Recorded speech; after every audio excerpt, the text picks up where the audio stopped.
প্রিয় ছাত্রছাত্রীরা, আজকে আমরা যে বিষয় নিয়ে আলোচনা করব সেটি হলো নিউক্লিয়াস, অর্থাৎ কোষের গঠন ও কাজ। এই অধ্যায়ের একটি ইম্পর্টেন্ট বিষয় নিউক্লিয়াস। আমি অরূপ পান, জীববিজ্ঞানের শিক্ষক, মালডেঙ্গা RM ইনস্টিটিউশন। নিউক্লিয়াস কাকে বলে? ইউক্যারিওটিক কোষের প্রোটোপ্লাজম স্থিত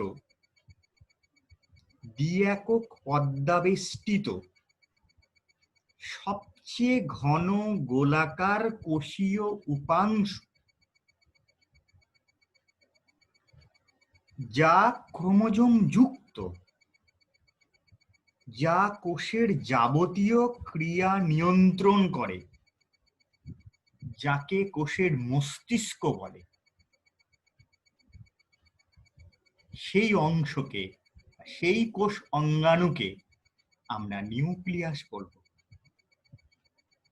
ইউক্যারিওটিক কোষের প্রোটোপ্লাজম স্থিত, ইউক্যারিওটিক কোষের প্রোটোপ্লাজম স্থিত দ্বি-একক পর্দাবেষ্টিত সবচেয়ে ঘন গোলাকার কোষীয় উপাংশ,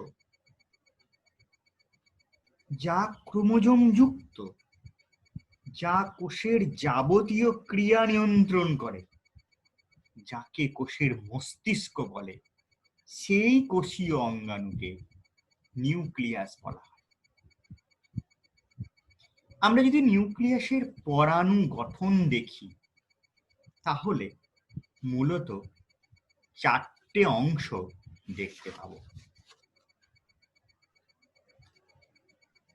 1 নম্বর, নিউক্লিয় পর্দা। সেকেন্ড অংশ, নিউক্লিয় রস বা নিউক্লিয় প্লাজম। থার্ড অংশ, নিউক্লিয় জালিকা। ফোর্থ অংশ, নিউক্লিয় ওলাস। প্রথমেই আমি আসব নিউক্লিয় পর্দা। নিউক্লিয়াসকে আবৃতকারী দ্বি-একক পর্দাকে আমরা বলবো নিউক্লিয় পর্দা। অর্থাৎ আমরা যদি ছবিতে দেখাই, তাহলে এই দ্বি-একক পর্দাকে আমরা বলবো নিউক্লিয় পর্দা। এই পর্দার যদি গঠন আমরা অ্যানালিসিস করি, তাহলে দেখব মূলত 2টি একক পর্দা দিয়ে গঠিত। খুব পরিষ্কারভাবে ছবিতে আমরা দেখতে পাচ্ছি 2টি একক পর্দা দিয়ে গঠিত। প্রত্যেকটি পর্দা PLP অর্থাৎ প্রোটিন লিপিড প্রোটিন স্তরযুক্ত হয় এবং যাদের প্রত্যেকটির ব্যাস 70 থেকে 90 অ্যাংস্ট্রম। অর্থাৎ একটাকে বলবো অন্তঃপর্দা আর একটাকে বলবো বহিঃপর্দা। প্রত্যেকটি পর্দা PLP স্তরযুক্ত এবং যাদের ব্যাস 70 থেকে 90 অ্যাংস্ট্রম। এই পর্দা দুটির মাঝে, অর্থাৎ বহিঃপর্দা এবং অন্তঃপর্দার মাঝে 100 থেকে 500 অ্যাংস্ট্রম ফাঁকা স্থান থাকে। এই স্থানটাকে বলবো পেরিনিউক্লিয়ার সিস্টার্নি। অর্থাৎ অন্তঃপর্দা এবং বহিঃপর্দার মাঝে যে গ্যাপ বা ফাঁকা স্থান, যেটা 100 থেকে 500 অ্যাংস্ট্রম হয়, একে আমরা বলবো পেরিনিউক্লিয়ার সিস্টার্নি। এছাড়াও নিউক্লিয় পর্দায় প্রায় 300 থেকে 500 অ্যাংস্ট্রম ব্যাসের অসংখ্য ছিদ্র থাকে। আমি এই যে দেখাচ্ছি, নিউক্লিয় পর্দায় 300 থেকে 500 অ্যাংস্ট্রম ব্যাসের অসংখ্য ছিদ্র রয়েছে। এই ছিদ্রগুলোকে বলবো নিউক্লিয় ছিদ্র বা নিউক্লিয়ার পোর্টস। এই ছিদ্রগুলি অ্যানুলাস নামক প্রোটিন জাতীয় বস্তুর বলয় দ্বারা আবৃত থাকে। এছাড়াও আমরা ছবিতে দেখছি বহিঃপর্দার গায়ে বহিঃপর্দার গায়ে কিছু রাইবোজোমের দানা থাকে, রাইবোজোম যুক্ত থাকে, তাই এই বহিঃপর্দা অমসৃণ হয়। তাহলে আমরা নিউক্লিয় পর্দার গঠন যদি দেখি, তাহলে দুটি একক পর্দা দিয়ে গঠিত, প্রোটিন লিপিড প্রোটিন স্তর যুক্ত প্রত্যেকটি পর্দা, যাদের ব্যাস 70 থেকে 90 অ্যাংস্ট্রম, যাদের মাঝে যে গ্যাপ থাকে তাকে বলছি পেরিনিউক্লিয়ার সিস্টার্নি। নিউক্লিয়ার ছিদ্র রয়েছে 300 থেকে 500 অ্যাংস্ট্রম ব্যাসের, এবং থাকে কিছু রাইবোজোম। তাহলে 1 নম্বর নিউক্লিয় পর্দার গঠন আমরা জানলাম। নিউক্লিয় পর্দার কাজ কি?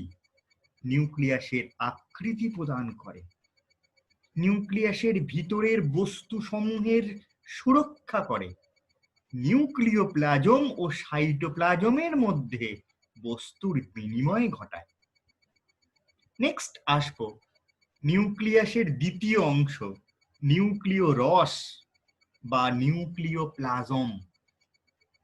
নিউক্লিয়াস মধ্যস্থ, অর্থাৎ নিউক্লিয়াসের মধ্যে স্বচ্ছ, সমসত্ব, দানাদার, সামান্য আম্লিক অর্ধতরল পদার্থকে আমরা বলবো নিউক্লিয় রস বা নিউক্লিওপ্লাজম।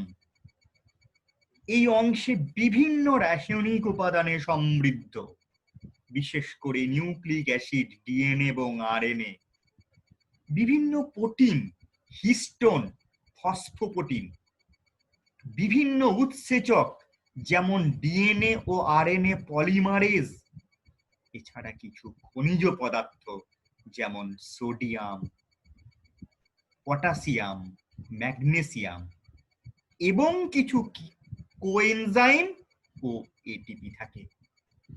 তাহলে এইটাকে আমরা বলছি নিউক্লিয় রস বা নিউক্লিওপ্লাজম, যার মধ্যে নিউক্লিক অ্যাসিড থাকে, বিভিন্ন প্রোটিন যেমন হিস্টোন, ফসফোপ্রোটিন, বিভিন্ন উৎসেচক যেমন ডিএনএ, আরএনএ পলিমারেজ এবং খনিজ পদার্থ থাকে। কি কাজ এই নিউক্লিয় রস বা নিউক্লিওপ্লাজমের? নিউক্লিওপ্লাজম নিউক্লিয়াসের ধাত্র রূপে কাজ করে। এছাড়া এই যে নিউক্লিয় জালক এবং নিউক্লিওলাস, এদেরকে ধারণ করে। 3 নম্বর নিউক্লিয়াসের অংশতে আসবো, সেটি হলো নিউক্লিয় জালিকা। নিউক্লিওপ্লাজমে অবস্থিত নিউক্লিয় প্রোটিন দ্বারা গঠিত যে সূত্রাকার অংশগুলি ক্ষারীয় রঞ্জকে রঞ্জিত হয়, আমরা তাদের নিউক্লিয় জালিকা বলি। আমরা পরিষ্কারভাবে দেখতে পাচ্ছি যে নিউক্লিওপ্লাজমের মধ্যে কিছু জালকের মতো অংশ রয়েছে, যারা নাকি ক্ষারীয় রঞ্জকে রঞ্জিত হয়, এদের আমরা নিউক্লিয় জালিকা বলি।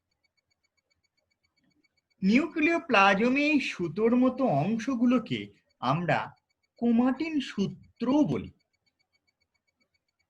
ক্রোমাটিন সূত্র মূলত 2 প্রকারের, ইউক্রোমাটিন, এই প্রকার ক্রোমাটিন, অর্থাৎ দেখো এখানে এইগুলো হচ্ছে ইউক্রোমাটিন। এই প্রকার ক্রোমাটিন বস্তু খুবই সূক্ষ্ম, এদের ব্যাস হচ্ছে 10 থেকে 30 nm। স্থির নিউক্লিয়াসে এরা প্রসারিত হয়ে জালকাকারে থাকলেও বিভাজনকালে অধিক কুণ্ডলীকৃত হয়। তাহলে ইউক্রোমাটিনগুলি বিভাজনকালে অধিক কুণ্ডলীকৃত হয়, ফলে রঞ্জিত করলে গাঢ় বর্ণ ধারণ করে। অর্থাৎ এদের বিভাজনকালে অধিক কুণ্ডলীকৃত হয় এবং রঞ্জিত করলে গাঢ় বর্ণ ধারণ করে। এই প্রকার ক্রোমাটিন বস্তুতে অধিক পরিমাণ ডিএনএ থাকায় এরা জিন বহন করে। অন্যদিকে হেটারোক্রোমাটিন, আমরা এই অংশকে, মোটা অংশগুলোকে বলবো হেটারোক্রোমাটিন। এই প্রকার ক্রোমাটিন বস্তু অপেক্ষাকৃত মোটা, যাদের ব্যাস হচ্ছে 100 ন্যানোমিটার।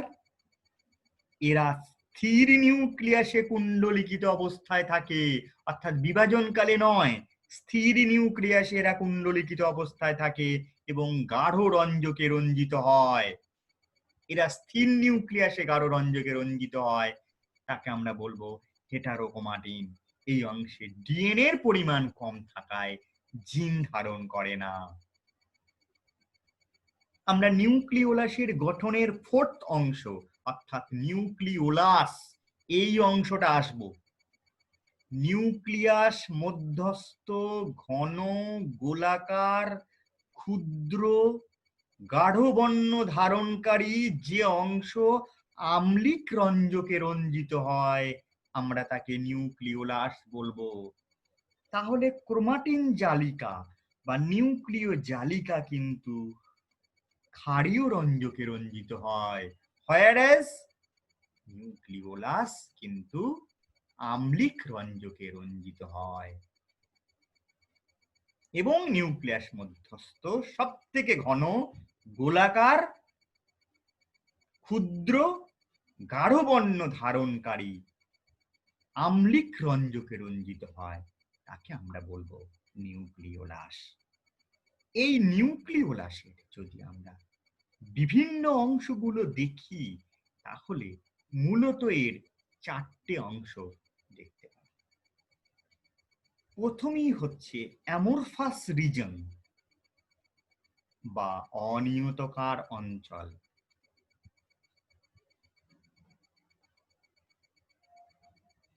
ইহা নিউক্লিওলাসের সমসত্ব ধাত্র, অর্থাৎ ধাত্রগুলোকেই আমরা বলবো অনিয়তকার অঞ্চল বা অ্যামরফাস রিজন। এরা মূলত প্রোটিন দ্বারা গঠিত।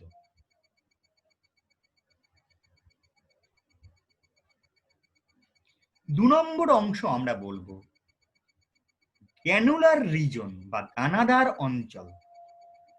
এই অঞ্চলটি 150 থেকে 200 অ্যাংস্ট্রম ব্যাসযুক্ত রাইবো নিউক্লিয় প্রোটিন দ্বারা গঠিত, অর্থাৎ এইগুলো হচ্ছে দানা, এই দানাগুলো হলো রাইবো নিউক্লিয় প্রোটিন দ্বারা গঠিত, যাদের ব্যাস হচ্ছে 150 থেকে 200 অ্যাংস্ট্রম। রাইবোজোম গঠনে এরা কিন্তু বিশেষ ভূমিকা গ্রহণ করে বা ভূমিকা নেয় এই দানাগুলি। নেক্সট আমরা আসবো সূত্রাকার অংশ, অর্থাৎ এই অংশগুলোকে আমরা বলবো সূত্রাকার অংশ। 50 থেকে 80 অ্যাংস্ট্রম ব্যাসযুক্ত সূক্ষ্ম রাইবো নিউক্লিয় প্রোটিন সূত্র দ্বারা গঠিত। এটা হলো রাইবো নিউক্লিয় প্রোটিন সূত্রাকার অংশ। এই অংশকে আমরা বলবো সূত্রাকার অঞ্চল বা ফাইব্রিলার রিজিয়ন। 4 নম্বর অংশ আমরা আসবো নিউক্লিওলাসের ক্রোমাটিন অঞ্চল। প্রধানত ডিএনএ দ্বারা গঠিত, এটা হলো ক্রোমাটিন অঞ্চল, যার বাইরের অংশকে আমরা বলবো বহির নিউক্লিওলার ক্রোমাটিন এবং ভিতরের অংশকে বলবো অন্ত নিউক্লিয়ার ক্রোমাটিন। অর্থাৎ নিউক্লিওলাসের 4টে অংশ আমরা জানলাম: অনিয়তকার অঞ্চল বা অ্যামরফাস রিজন, 2 নম্বর হচ্ছে দানাদার অঞ্চল বা গ্র্যানুলার রিজন, 3 নম্বর হচ্ছে সূত্রাকার অঞ্চল বা ফাইব্রিলার রিজিয়ন, 4 নম্বর হচ্ছে ক্রোমাটিন অঞ্চল, যেটি বহির নিউক্লিয়ার ক্রোমাটিন এবং অন্ত নিউক্লিয়ার ক্রোমাটিন দ্বারা গঠিত। তাহলে এতক্ষণ আমরা আলোচনা করলাম নিউক্লিয়াসের পরাণু গঠন এবং নিউক্লিওলাসের পরাণু গঠন। এখন আমরা জানব নিউক্লিওলাসের কাজ বা নিউক্লিয়াসের কাজ। আমরা জানি নিউক্লিয়াস কোষের যাবতীয় বিপাক ক্রিয়া নিয়ন্ত্রণ করে, তাই একে কোষের মস্তিষ্ক বলে। ডিএনএ,